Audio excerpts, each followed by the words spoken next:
Capítulo 5. Esa misma noche fue la más calurosa de los últimos años. Las ventanas de la casa estaban abiertas de par en par. Mamá se había encaprichado de una casa antigua de estilo modernista. Los suelos eran de mármol blanco con bonitos mosaicos de colores que se iluminaban con los rayos del sol al abrir los porticones de madera de las puertas y ventanas que estaban envueltas en dinteles de color granate.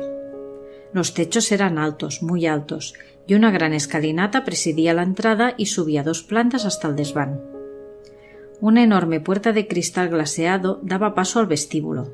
A la izquierda estaba el acogedor salón con chimenea donde se sentaban por las noches a ver la tele, y desde la pared del fondo se accedía a la biblioteca por una estrecha puerta. Las paredes de la biblioteca estaban llenas de estanterías con libros porque a mamá le gustaba mucho leer y escribir.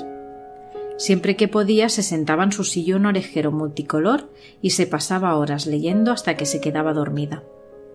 A la derecha del vestíbulo estaba la cocina. Era muy grande. La encimera era también de mármol blanco y los armarios de madera de roble. Mamá había decorado las baldosas blancas de la pared y los pomos de las puertas de armario con preciosas flores que le daban un toque de color muy especial. Allí tenían la mesa de comer y pasaban muchos ratos en familia. Al fondo, una puerta de madera y cristal daba paso a la parte trasera del jardín donde tenían una pequeña barbacoa. A papá le encantaba hacer barbacoas con los amigos. Se ponía el delantal, se abría una cerveza y se disponía a encender el fuego para hacer unas buenas brasas mientras charlaba con los invitados. Es lo que más le gustaba en el mundo, aparte de mamá. Subiendo las escaleras en la primera planta se disponían 4 habitaciones y 2 baños, y un piso más arriba el desván. Por fin tenían la casa con la que siempre habían soñado. De pequeños, mamá les contaba a sus hijos que un día paseando con papá, cuando estaba embarazada de Bastian, la vio y se enamoró de ella. Decía que se puso las manos en la barriga y Bastian le dio una patada, como si a él también le gustara. «Esta será nuestra casa», le dijo a papá, «la casa para nuestra familia», añadió tomando la mano de papá y poniéndola en su vientre. Muy bonita, sí, pero las instalaciones tan antiguas no les permitían tener aire acondicionado, así que en las noches de verano tenían que abrir todas las ventanas para que corriera el aire. Mamá y Juno dormían plácidamente. Desde que se fue papá, Juno no quería separarse de mamá para que no se fuera también. Todas las noches mamá tenía que quedarse con ella hasta que estuviera profundamente dormida, y si a medianoche se despertaba y veía que estaba sola, se iba a la cama de mamá y se metía dentro con sigilo, se tapaba y se volvía a dormir. Mamá lo sabía, siempre se enteraba, pero fingía que no porque a ella también le gustaba dormir acompañada. Bastian no paraba de moverse, estaba sudando pero no por el calor, algo le inquietaba. De repente se despertó asustado, corrió al desván, miró por la ventana y allí estaba, la estrella más brillante que jamás había visto. Bajó las escaleras como poseído hasta la habitación de su madre. «¡Mamá, mamá, despierta!», gritaba. «¿Qué ocurre?», le preguntó mamá sobresaltada. «¡Papá muerto! ¡Papá muerto!», gritaba desconsoladamente ante la atónita mirada de su madre. Y añadió: «La he visto, la estrella más brillante. Esa tiene que ser la de papá». Bastian estaba conmovido.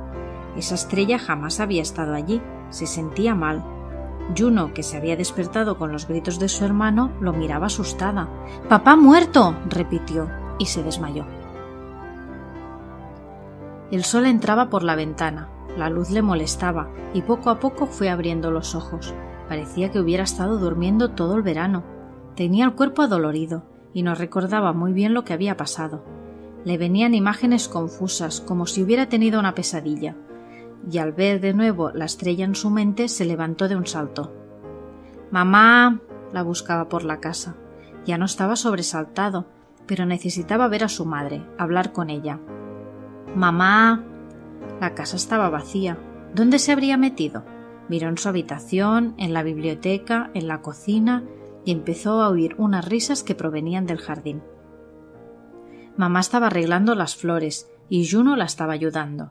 Se parecían tanto, el mismo pelo rizado, los ojos grandes y verdes y una sonrisa que iluminaba cualquier sala. Estaban alegres, contentas. Hacía tiempo que no las veía así, aunque igual era él el que no se había fijado porque había estado ausente de todo. «Mamá, tenemos que hablar», le dijo. «Sí», tenemos que hablar, respondió ella, pero antes vamos a desayunar todos juntos como hacíamos cuando estaba papá. Pero yo, insistió él, ¡shh! No se hable más. He preparado tortitas y gofres. Ah, y buenos días, por cierto, le dijo mamá mientras andaba contenta hacia la cocina. A papá y a mamá siempre les había gustado mucho cocinar.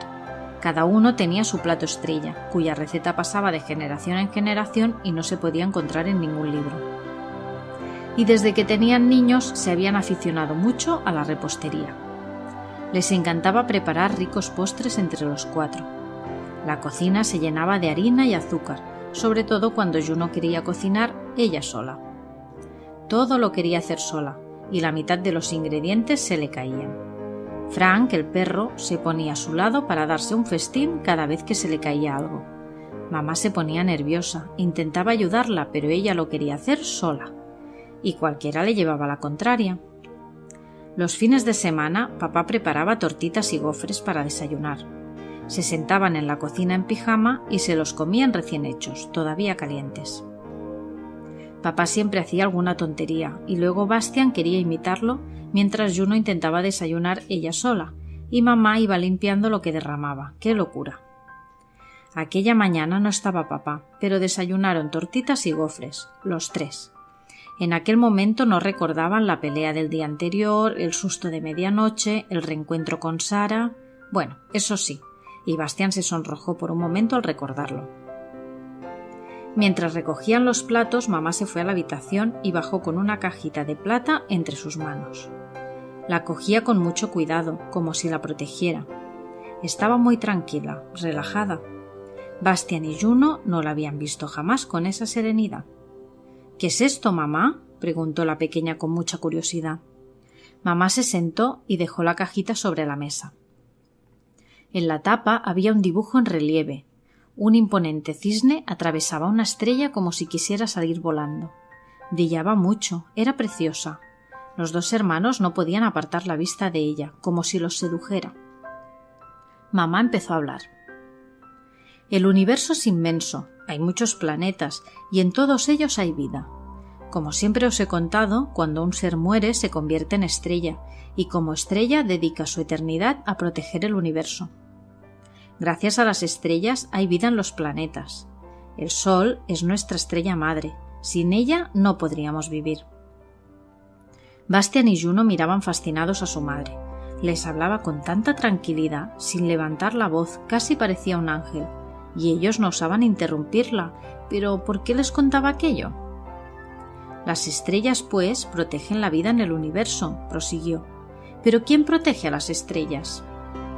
En nuestra galaxia existen 6 estrellas protectoras de estrellas: Deneb, Vega, Altair, Sirio, Procyon y Betelgeuse. Estas estrellas son diferentes a las demás. ¿Pero de qué estás hablando?, preguntó Bastian interrumpiendo a su madre. ¿De que hay que protegerlas? Mamá seguía sentada, tranquila, con la cajita de plata entre sus manos. De los kiplerianos, añadió, y siguió contando la historia como si de un cuento se tratara. Hace cientos de años, Kepler era un pequeño planeta lejano de nuestra galaxia. Los habitantes del planeta gastaron con avaricia la luz de su estrella madre, y ésta se apagó. Gracias a su avanzada tecnología, los kiplerianos aprendieron a vivir sin las estrellas, pero su planeta no sobrevivió, y tuvieron que abandonarlo. Emprendieron un viaje para encontrar un nuevo planeta donde vivir, pero como no estaban dispuestos a compartir sus recursos ni su tecnología con otras especies, los kiplerianos idearon un plan para absorber la luz de las estrellas madre de otros planetas hasta que los seres vivos que habitaban en ellos murieran o se sometieran a su reinado. Querían así dominar el universo. Bastian y Juno no entendían nada. Aquello parecía el relato de una película de ciencia ficción, pero no podían dejar de escuchar a su madre. ¿Qué sentido tendría todo aquello? ¿Y la cajita? ¿Qué era? Las estrellas protectoras son especiales, continuó explicando mamá, porque renacen en el corazón de un ser vivo. Así mantienen sus poderes y no desaparecen nunca. Pero no todos los seres vivos del universo pueden albergar una estrella protectora en su corazón. Los seres vivos que pueden hacerlo son elegidos por su pureza incluso antes de nacer, y se les conoce como hijos de las estrellas. ¿Y papá es un hijo de las estrellas? ¿Por eso se fue?, preguntó Bastián impaciente. No, papá no es un hijo de las estrellas, contestó mamá sin perder la compostura. Pero, entonces, ¿por qué se fue?, preguntó de nuevo Bastián en tono molesto. ¿Por qué nos abandonó? Cada vez hablaba más alto. Para protegerte, contestó mamá mirándole fijamente. Hizo una pausa larga y añadió: Bastián, tú eres un hijo de las estrellas.